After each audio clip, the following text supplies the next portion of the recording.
or won't he show up debate. Anthony Davis chose the former. Showed up in a big way, 34 points, 11 rebounds for the Lakers, and yet the Suns hung around. That is until LA pulled away in the second half. Look, we also talked about CP3, if he was going to go. He ended up playing 27 minutes, but only 2.5 minutes in that fourth quarter when they really needed him. So, Chris Broussard, let me start with you. This series, is this now over? Yes, it's over. Now, let me be honest. It was over before it started in my eyes. It was over before Chris Paul got injured. I not for 1 minute thought that the Suns were going to be able to beat the Lakers, and I've said as much. All right, and Brandon shot me down. He ridiculed me. He mocked me, all of that stuff. But I told him his Suns did not have a chance in this series. The Suns this is great for them because DeAndre Ayton is coming of age. Devin Booker's getting his first taste of the playoffs. So this is going to bode well for them in the future. But this series is over. And the reason it's over is because the Lakers beat the Suns in a way like that you can't just write off. They didn't edge them. They didn't get a big shot at the end. They didn't get hot from three, which anybody in the league can do, so the Suns can brush that off. They beat the Suns in a way that the Suns and really hardly anybody else in the league can counter. They use their size. They overwhelm them with their size. I've been saying it forever that if you're going to go big and play Andre Drummond and Anthony Davis and LeBron James on the front line together, then play big. Don't just go big, but then drive and kick and shoot threes all the time and be finesse like all the other teams in the league. Use your size to your advantage, and they did it last night. 58 points in the paint. That's 14 more than they had in either of the first two games. Heck, in the first game, they were outscored in the paint by the smaller Phoenix Suns. But last night, the third quarter, when the Lakers really took over, they scored all 13 of their field goals in the third quarter in the paint. Only other points outside of the paint were at the free throw line. I mean, that's when you demoralize a team. When you just pound them in a way that what can they do? They're not as big as you. They're not as strong as you. And that's why in Phoenix's mind, they just got bullied, and everybody should see now that this thing is over. Chris, you're tripping. For real. You take CP3 off of that team, you have nothing. I know he played, in the first game, went down in the second quarter. That's when they lost this series. 23 minutes, 6 points. Come on, that's not a performance that you would expect from CP3. Obviously, he's hurting like everyone knows. Last game, 27 minutes, 7 points. Come on, man. Let's not act like CP3 hasn't been, top 5 clutch players the last 3 years. This is statistically proven. Look it up. Google it if you want to. This series was their series to lose, and they lost it with 9 minutes to go in the second quarter in the first game. If CP3 was there, it would be totally different. Now, you are right about the defensive side. That's one thing they could control. Watching that game, that was one thing that jumped out. Too many easy buckets in the paint. Too many breakdowns on the defensive side. Wide open. How do you do that? You saw Crowder, LeBron James playing with them. This is fundamentals. You give up the baseline, and then you see Ayton on other plays where you see LeBron James driving to the paint and barely contesting his shot. Like, what are you doing, bro? You're not in foul trouble. So please miss me with that, Chris, as far as the series was over before it started. Now, they look good last night. They look good the last 2 nights. The question, Wilds, is AD. Can AD be consistent? Now, this is back-to-back games with 30-plus points. And another telling stat right here, because we talked about this a couple months or a month ago, was, look, he's having a terrible year. How did you know that? How do you go from averaging 80% from the free throw line to 60? I said, look, you're a shooter.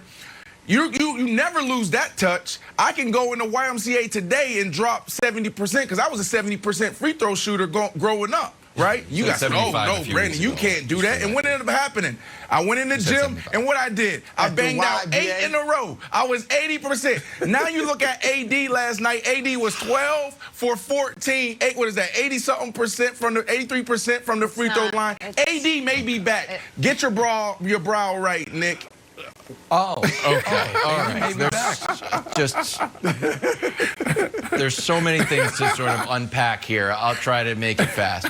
First of all, Brandon has admitted on national television that the hoop that he shot 80% on is not 10 feet because of a quote-unquote electrical issue at House of Athlete. There's some wiring issues that the hoop had to be brought down to 9 foot. 10-3. It was not 10-3. If it's 10-3, then it's still not regulation. And I'm reluctant to encourage Nick to continue his carrot top type escapades of bringing props into the show. But not only is the brow back, the king is back as well. I don't know if you have a crown there as well in your trunk of supplies. But I got you. Because for 2.5 games, Nick, we saw LeBron playing super passive. We talked about him playing until he's 40 years old because he's playing like old guy in the Y. The first half of last game, he's playing like pretty easy, just distributing the ball on the outside. Then go forward to the second half, Chuck is like, man, I think LeBron's hurt. LeBron's like, oh, where do you think I'm hurt? All in the paint. He turned back into old LeBron. And I think like if he is going to be this LeBron and sort of like warm up LeBron, get your teammates involved LeBron is over, then we're starting to see like him moving into phase 2 of his playoff strategy. Yeah, I love Chuck in just about everything he does aside from his basketball analysis. And unfortunately, Chuck has, what's the line from Ted Lasso? Be like a goldfish, have no memory. Chuck quite too often is like a goldfish, as is the rest of seemingly NBA media. It's like, oh, what's LeBron doing? And the answer is, same thing he does every year. Trying to get his shooters going. Because the goal is not to win game 1 of the first round. The goal is to win game 16 of the postseason. And in order to do that, you have to get your shooters going. So how about this for a stat? Which team has shot the most wide open threes of any team in these playoffs? The Lakers. And it's not close. They've shot 53. That's 6 feet or more of space. No other team has shot even 43. Which team is right now, however, shooting the worst percentage on open or wide open threes, 4 to 4+ feet of space? The Lakers. LeBron knows to win the title, we are going to have to hit shots. So just like last year, folks were like, why is he passing to Danny Green so much? Drive to the basket, LeBron. It's because they're going to need him to win the title.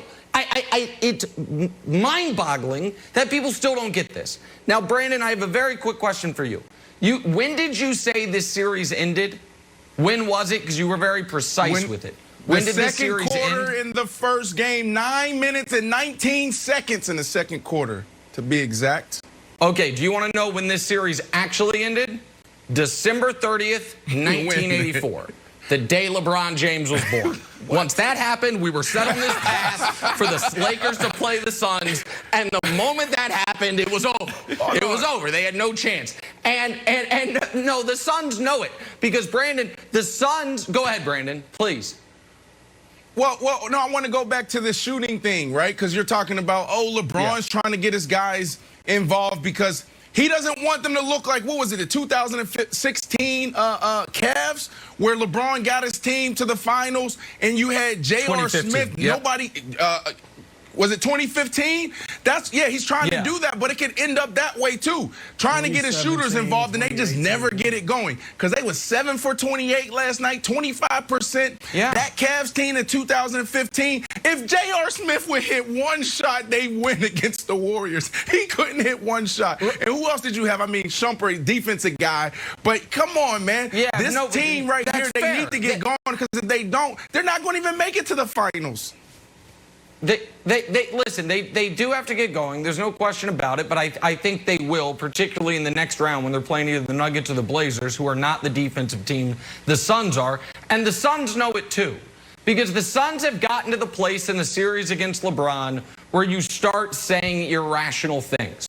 So we saw this years ago when LeBron was with the Heat and Danny Ainge was like talking about the officiating being so pro-LeBron, and Pat Riley sent that great press release saying Danny Ainge needs to shut the bleep up. We saw it in 2016 when the unanimous MVP's wife accused the league of being rigged for ratings or money because LeBron was driving her crazy. Okay. And last night you saw Chris Paul at the podium calling it a worldwide conspiracy, making Scott Foster the official because that's what's costing the Suns. Like, this is what happens when you get in a series against LeBron and you realize we can't beat him. You start going to the metaphysical realm, the conspiracy realm. You're like, it's all against us. It's like, no, this guy's just too good for you. No.